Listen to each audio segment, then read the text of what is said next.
What's up, guys? Welcome back. Check it out. Got me some argon, so that means we can get back to welding on the S10, on the charge pipes, the wastegates, everything. We can get all of that finished up.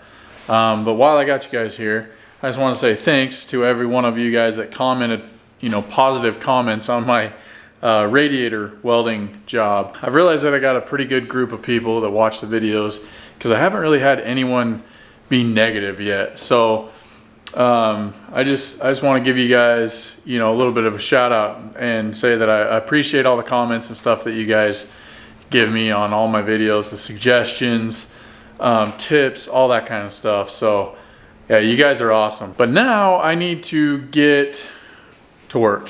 So I'm going to set up a time lapse and I'm going to try and bust out as much of this as I can tonight. It's Tuesday night, just got home from work. So I'm going to try and do some filming throughout the week tonight instead of, try and get it all done on the weekend. So duct tape drags is coming up fast, so I've got to try and work on this thing every night possible. With that being said, I'm going to cue the time lapse and we're going to start it now.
Well, so far things are not really going as planned. I'm not surprised. So this side turned out okay, but this side I was having a really hard time getting it to tack when it was in here, and I kept just burning through. And then when I got it over on the bench and was trying to weld it, I just kept chasing and chasing and chasing the hole to where there was like a giant, like quarter-sized blob. You can see there. There was just a giant blob right on top, right where you're going to see. So I decided, you know what, I'm just going to cut it off. I'm going to start over. I don't even think I have enough aluminum to start over, now that I think about it. Awesome. Nope. I got to order more aluminum to finish this now.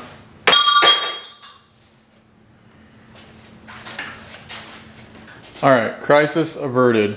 After going inside and cooking dinner and taking a break, I realized I don't need to order more aluminum, and I seriously only cut off, where'd it go? I ended up just cutting off, this much of the original. This is the pie cut, so I just made a new pie cut and just slid this out just a little bit more, and should be able to do that now. So got it fit up. I'm gonna try and not tack it over here. I think that was my biggest problem, was trying to tack it on the vehicle. So what I'm gonna do is get my Sharpie, get this to where I like it, and then just draw some lines. That way I can line it back up over there on the bench.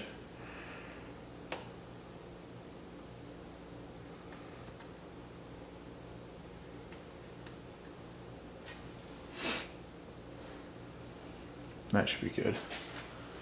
As you can see, I've got this part welded. I got this over here welded. Again, not my best welds, but I think they'll work. While this is on, I also want to mark up here because this tube is actually pushed into the carb hat right now. It's the same inside diameter as this carb hat. That way I know where to trim that.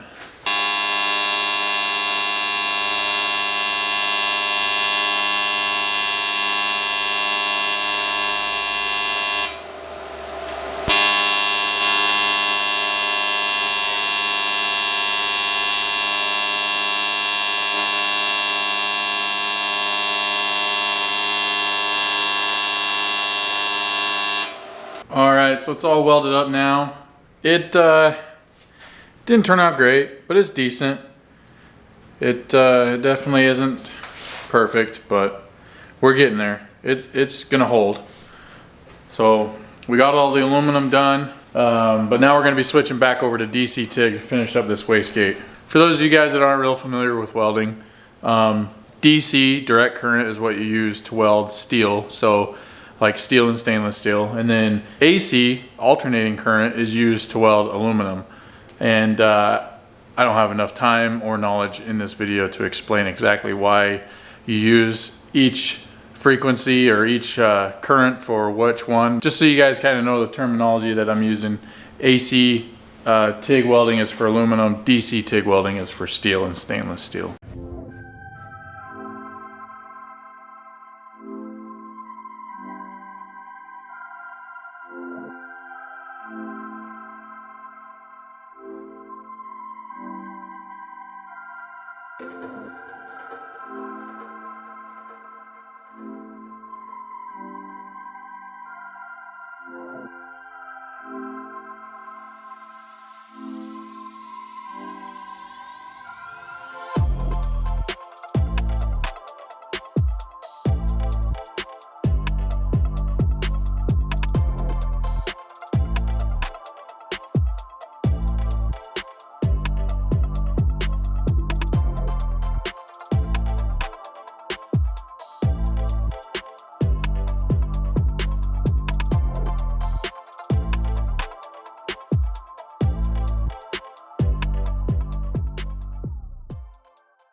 Alright guys, so it's Saturday, just got off of work, as you can tell, and I'm swinging by the fuel station. I'm going to be picking up some E85. So you local Phoenix guys know there's only a few places here. I'm headed to the one on 67th and McDowell. I've seen some mixed reviews about the fuel there, but I got me one of the little testers, so we're going to test it, see what it really is. But yeah, I'm planning on, in this video, I want to get the engine S10 started up again and running. So once we get back to the house, after I get this fuel and stuff, we'll go over and make sure everything is ready to go and we can get this thing fired up again. But let me grab this fuel and then I'll catch back up to you. All right, we're back in the garage with the E85. Now I was gonna try and test this stuff before I actually filled up and bought some, or at least bought 5 gallons worth, but it was real busy there. All these fast boys and their freaking SRT8s and stuff like that were in line trying to get their E85 for their race cars. And so I just filled up. I was like, screw it, I'll just test it when I get home. So let's test it and see what this stuff's really at. Oh man. What's the first thing I do when I pull this tester out of my pocket? Drop it on the floor. And I'm pretty sure it's made out of glass, but it didn't break. So we're good there. But let me get some of this, clean out one of these cups, put some of this fuel in.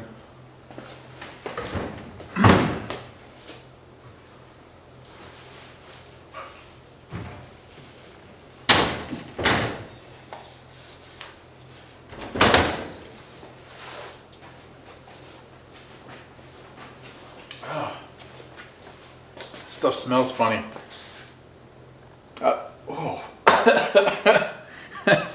I've never had anything with the E85, never dealt with the E85. This is my first experience with it. Alright, we need some water. I guess the way this thing works, fill it up with water first. So you can see there we've got the water up to that line. And then we fill up to here with the E85.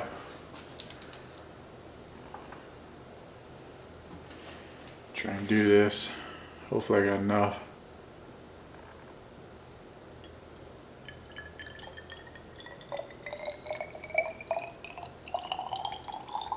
Spill them a little bit. Right there. And then you just let it sit for a second and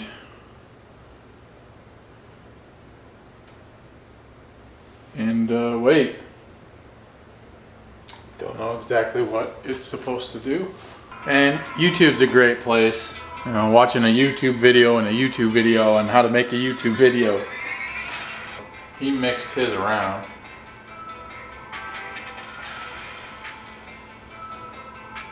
Okay, now I'm seeing it. All right, so right there you can kind of see that it's like separating right here. So there's like a distinct line right there at the 85 mark.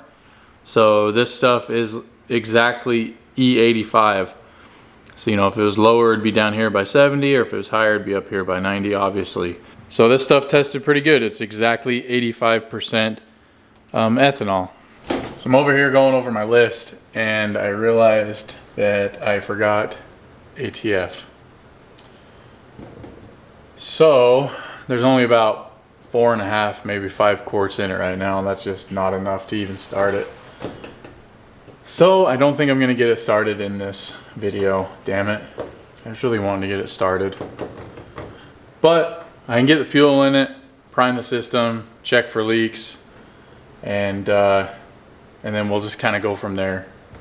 I got all of my welding done, I'm pretty sure. I'm like 90% sure that I got all of the welding done. The wastegates are on, both of them. The only thing left to do now is obviously the exits. And I'd put a pull up, and a lot of you guys voted on it. I had hood exit, fender exit, or like a hidden exit, and just kind of see what you guys prefer. I plan on doing a fender exit, which is good because the majority of you guys voted for fender exit, mainly because I already have the fender exit from the last setup, and I can just do another one over here. But I don't think I'm gonna do the wastegate dump out the fender. I think I'm just gonna cheap out and just go down, straight down, get it out of the way. So that one over there is gonna have that extra hole in the fender, which that fender's roached anyways from when I, yeah, got a little hot. The pipe shifted behind the fender, and all of that hot exhaust was just blowing on the backside here and ruined the paint. So this fender's kind of roached anyways. I guess I could like make a beauty ring that covered this up and then just match it on the other side. So it'd be kind of like a teardrop, but I don't know, that might kind of look funny, but it's nothing fancy. So we'll just do 2 fender exits out each side, call it a day. The intake, the charge pipes, where's it at?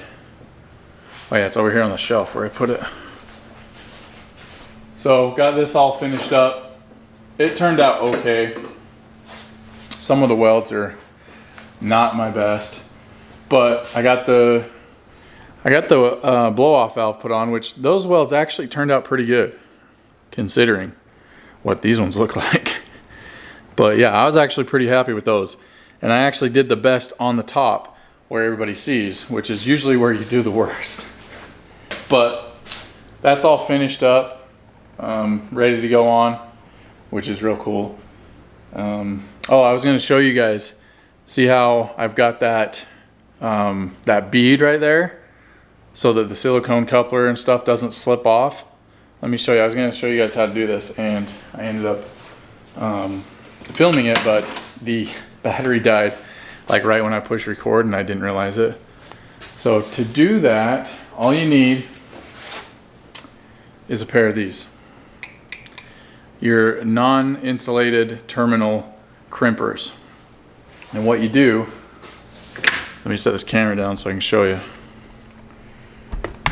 So all you do is take it with the dimple side up and stick them in here and push. And you do that about 1,000 times all the way around. It's a really good forearm pump. Gets them forearms really going. But yeah, you just do that all the way around and it makes this nice bead. So I did that to all of these. This one here,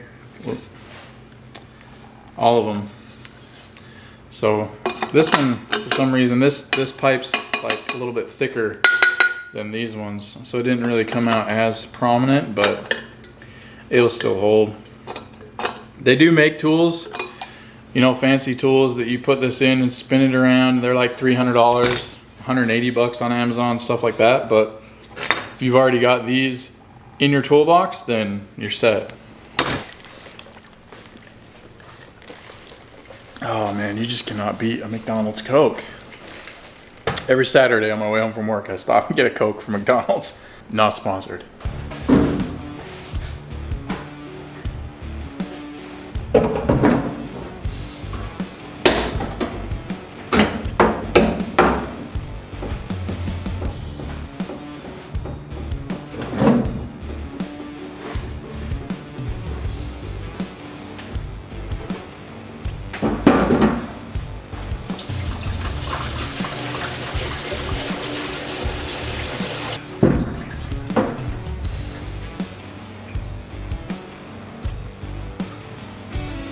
So far, no leaks.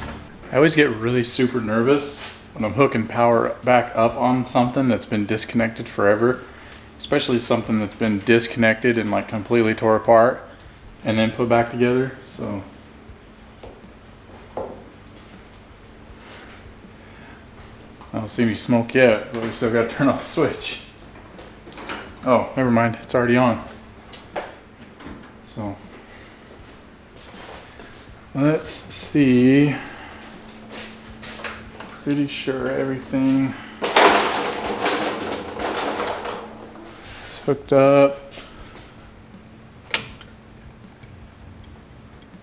Okay. Turn signals are going, dash still lights up. Pump's pumping.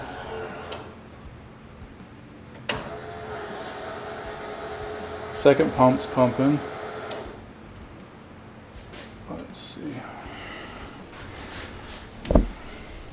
Oh, it's a good place for the dog bed. She loves laying under this truck for some reason. I don't know why. She kept laying under the truck. She kept laying under the truck on the hard ground when her bed was over there, so I just put her bed under the truck. Freaking funny dog. That's the fan. All right, let's see if we build fuel pressure.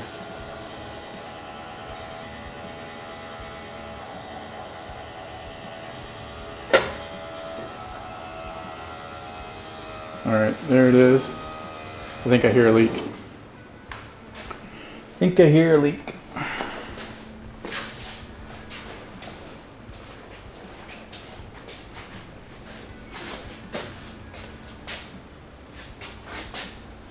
There's definitely a leak from right there.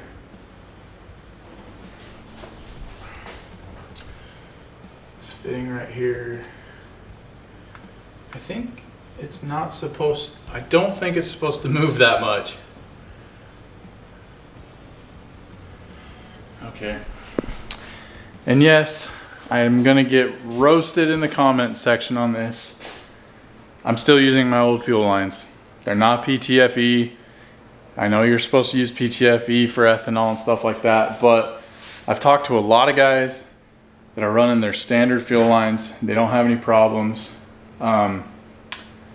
So I just can't swing the money for all new PTFE lines right now. So I'm gonna run it and watch it and see how it goes with these lines for right now. But I know guys that say they've been running E85 for years on these rubber lines and they haven't had any problems. But I gotta see what's wrong with that fitting. All right, so the only number 6 fitting that I have is like a 180. So I'm not gonna be able to fix that today either. So I think what I'm gonna do is get this thing down and off of the jack stands, because I changed the spring rate in the front, plus I went from a 2-inch lowering spindle to a stock spindle. And sitting here on the jack stands, I think the front end's way higher than the rear end. So I'm gonna get this thing down, put it on the ground and see how it actually sits. Plus, I'm gonna put it on the scales and see, if any, how much weight I lost off the front end of this thing. Because I put a lot more stuff back on it with the whole twin turbo setup. Pretty much have everything in it that I normally would, other than water right now, so it'll be close enough. I just want to get an idea to see if, just make sure that I'm not heavier in the front than I was before.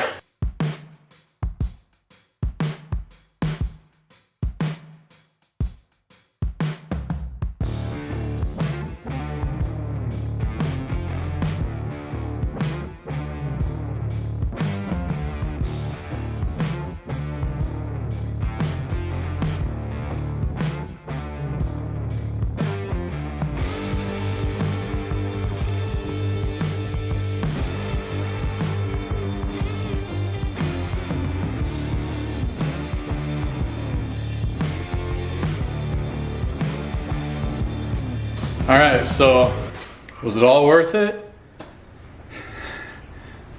So here it is. There's no hood on it because I don't plan on running the hood for right now. And like I said, we still got to put water in the radiator. So what's that? 7 or 8 pounds a gallon? Weight of a gallon of water. 8.34 pounds. So we'll say about 30 pounds of water we still got to put in the front of this thing. Little miscellaneous things. So we'll say about 40 pounds. We're going to say 40 pounds to the nose of this thing still. And let's see what the scale says. 27.11. 12. That, I don't know if you guys remember in the last video, but I've got a picture here of what it weighed. So I took a picture of what it weighed before, and as you can see, it was 29.26 before. That's like 215 pounds that I took off of this thing. 215 pounds I lost off the front of this thing. Where did I get 215 pounds? And that picture was taken without me in it. That's crazy. Because if you remember, it was like 3,000 or something with me in it. 3,000, 3,100, something like that. I can't remember. I'm a big boy. But yeah, 215 pounds I shed off of this thing. That's crazy. This is crazy. Like, I feel like I'm missing something. Like how did I lose that much? I thought it was going to be a little bit, but not 215 pounds. What do you think, Rox?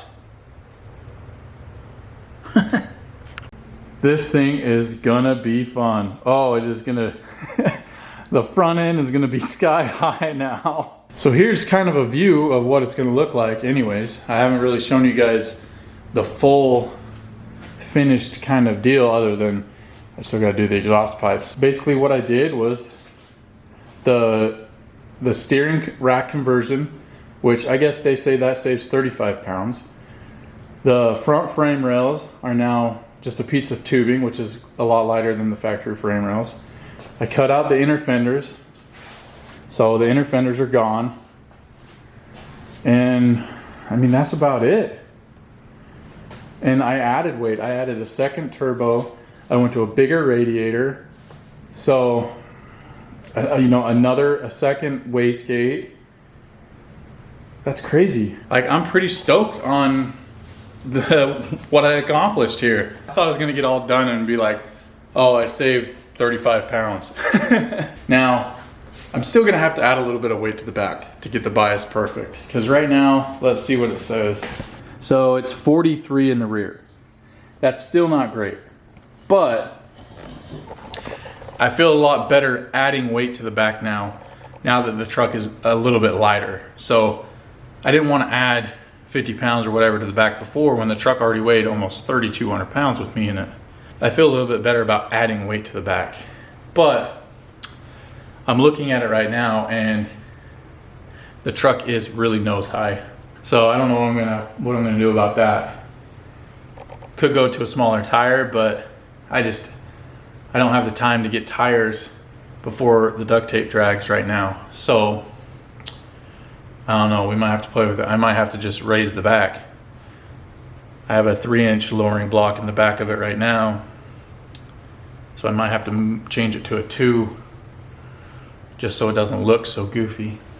But I don't know, we'll play with that later. But I'm just stoked about this. This is awesome. All right, guys, I'm gonna end the video here on a high note. I'm just super stoked about, you know, it's awesome when you actually see results from your actions. So I'm beyond excited about this. This truck's gonna perform so much better now. It used to fight for traction so much, and I never really tried adding weight to the back, but now it's just gonna be super simple. It's gonna be lightweight to begin with. Stay tuned, guys, to the channel. Keep watching for updates on the S10 as I get ready for the duct tape drags coming up here real quick, 2nd of October. And hopefully I see some of you guys down there. But as always, guys, I'll catch you on the next one.